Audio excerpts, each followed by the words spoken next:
این محله قرقیزستان نمیخواهد خالی و متروک باشد.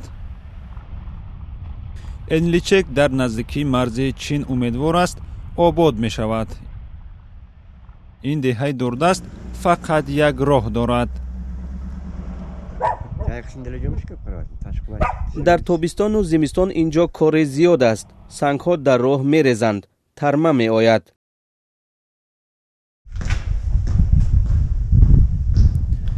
انلیچکی سال 1970 بنیاد شده است. یک زمان جای آبادی بود.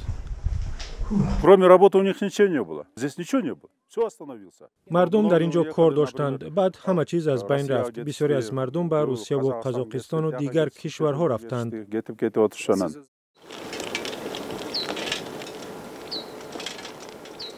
از اینجا سرب و والفرام استخراج می‌کردند. تا سال 1996 تا زمان بستن کارخانه در اینجا 1000 عائله بود. اینجا فقط 30 عائله مانده است. بعضی‌ها خانه‌هایشان را با تپه گرم می‌کنند. برای پیشبرد زندگی خشت و اشیای خانه‌های خالی را می‌فروشند.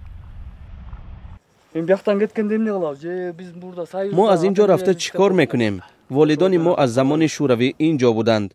برای همین در اینجا ماندیم.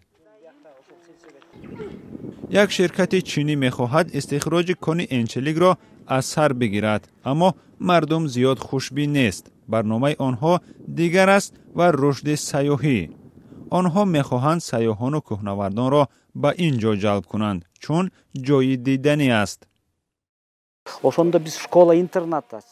می‌خواهیم مکتب سیاحی باز کنیم و بچه‌ها را راه بلدی قایقرانی آموزش دهیم. بهتر است منتظر نشویم و این کار را کنیم.